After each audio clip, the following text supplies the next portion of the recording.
Hace unos días, literalmente menos de una semana, este código era chino para mí.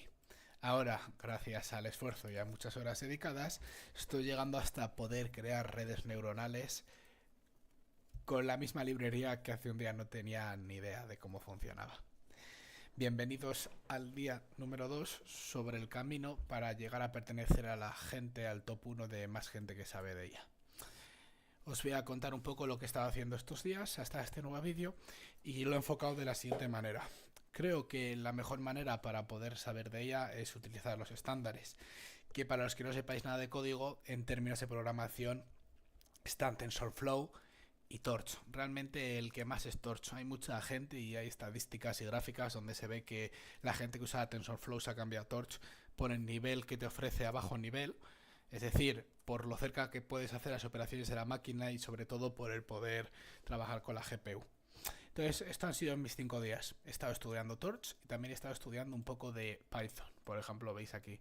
Simplemente para recordar. ¿A qué he recordado? Pues los bucles, un poco la lógica, qué era lo que hacían, las funciones, el return. Si le ponías return siempre te devuelve un tipo de non-data type, por ejemplo.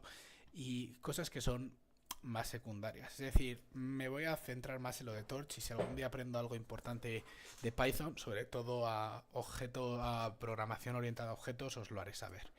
Pero bueno, lo primero que hice sobre Python y sobre Torch es aprender un poco lo que hace. Trabajan con tensores. ¿A qué me quiero decir que se trabaja con tensores? Pues para la gente que no lo sepáis, cuando tú tienes un número, un único número, como tú puedes decir 5, eso es lo que se conoce una escalar. Si yo eso lo expando hasta una matriz, significa que me he movido a través de dos ejes, ¿vale? Y el hecho de poder moverme a una tercera dimensión, es decir, si todos os acordáis de las matrices, que algunos sabéis en la carrera y otros en bachillerato, una matriz no es más que un número que se expande hacia la derecha y hacia abajo, y así obtienes un tablero con puntos, y eso es una matriz.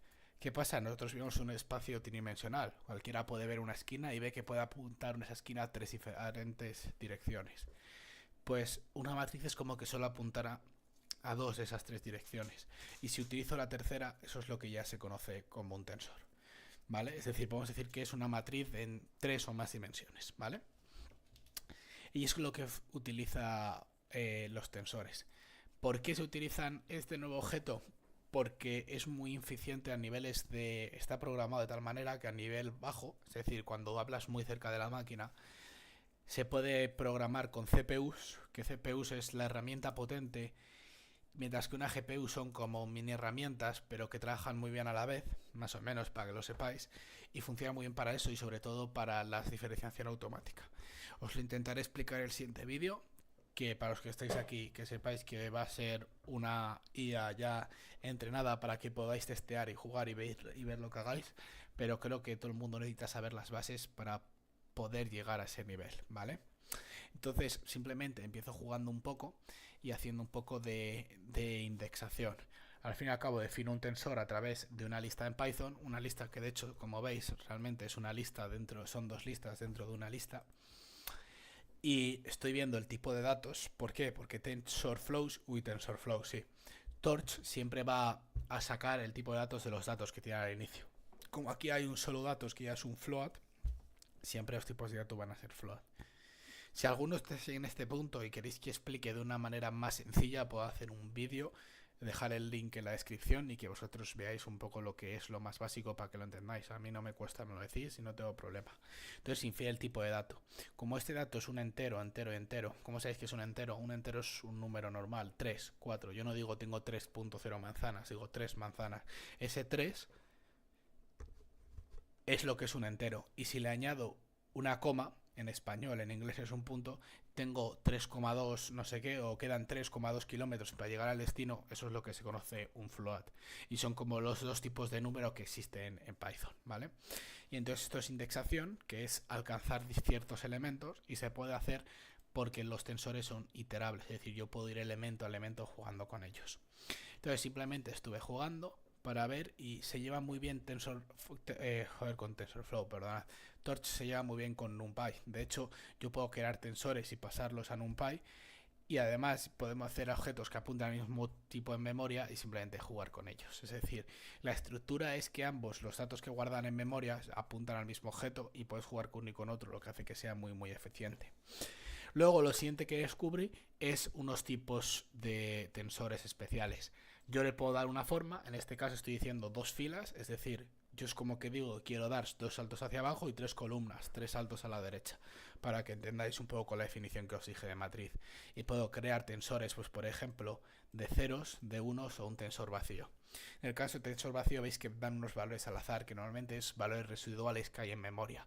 Esos valores que están por ahí y no se quieren tirar o no se tiran, los ponemos en memoria para no gastar nuevos valores, como podéis ver aquí.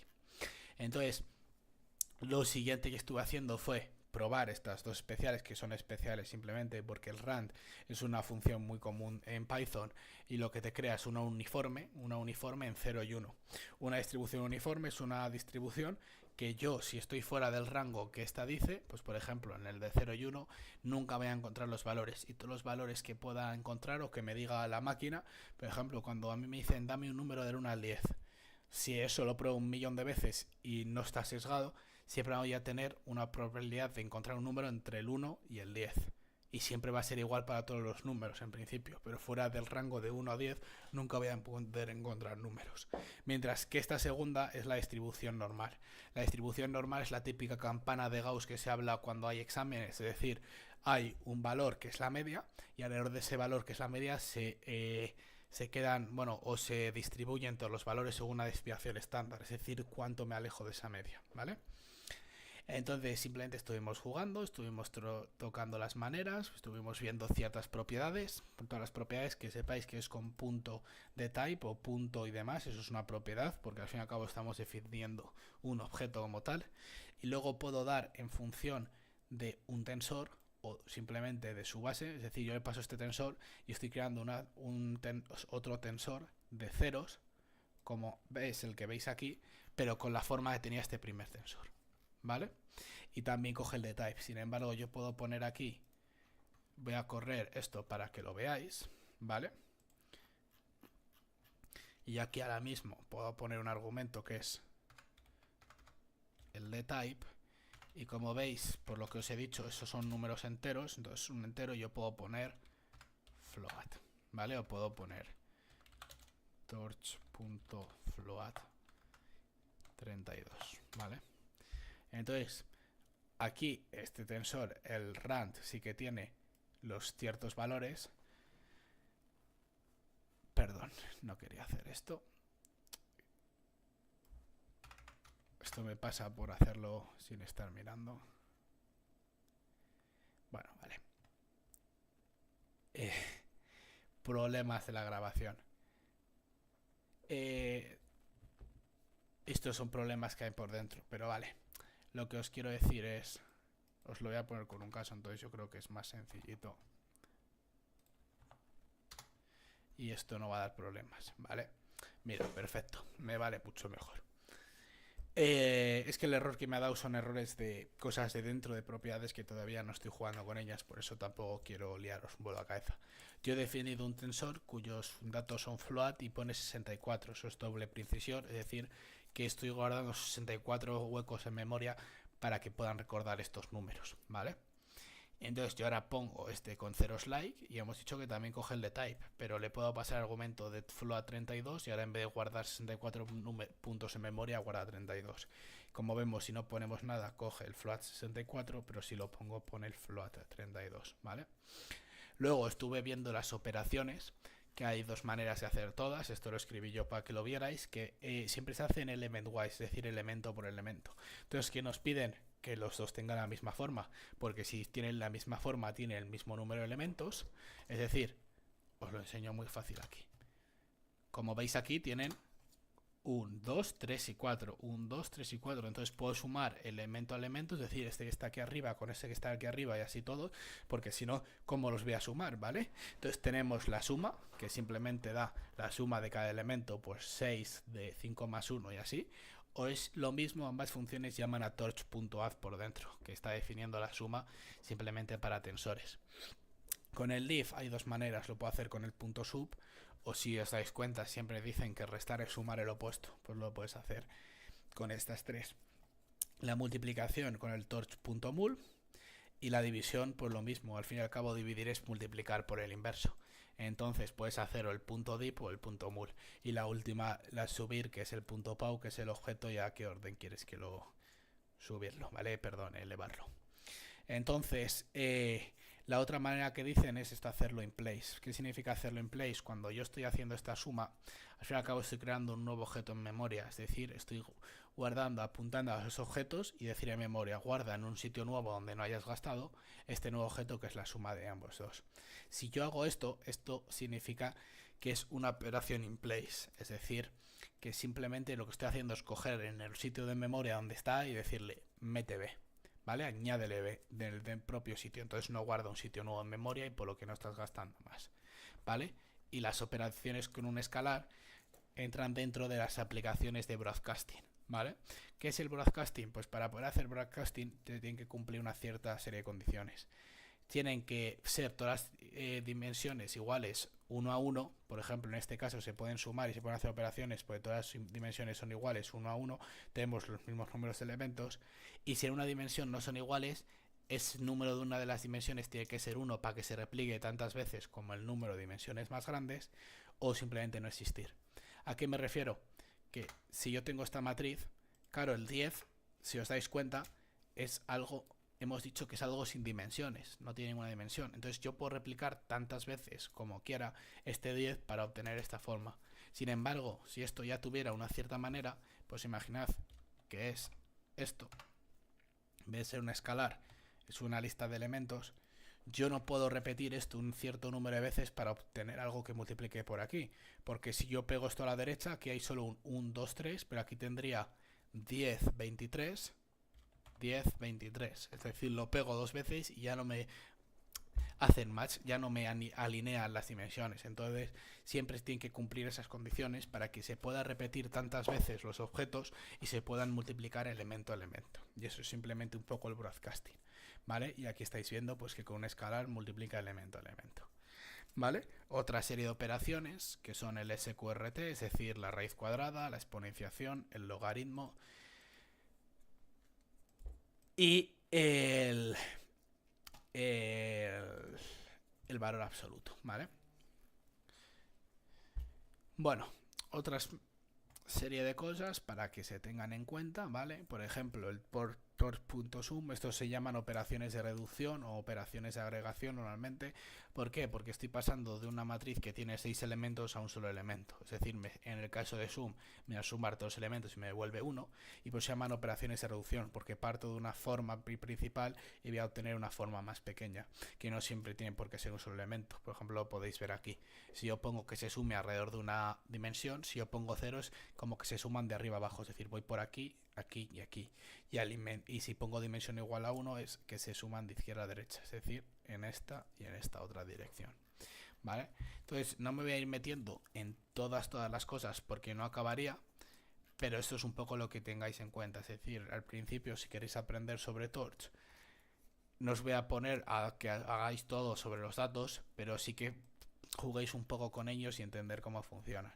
¿Vale? Por ejemplo, una cosa de lo que os decía, lo veis como apunta al mismo objeto, es decir, he creado un array y el array se puede llamar from numpy, ¿vale? Esta es una de las maneras. Otra es simplemente poner el torch.tensor de numpy de array o poner el de numpy y directamente .to. Es decir, .to lo mandas a la GPU y como no se puede mandar, pues se creará un tensor. Y veis como los elementos de cambio se modifican en ambos, ¿vale? Porque apuntan al mismo objeto. ¿Lo veis? CPU tensor.numpy y así es como se revierten. Para que lo tengáis en cuenta. Entonces la diferencia entre un tensor y un array de NumPy es lo que os he dicho, lo de poder jugar en CPU y en GPU, y lo del método backward. También es que un tensor se puede guardar en la GPU mientras que NumPy está muy optimizado para la CPU siempre, ¿vale?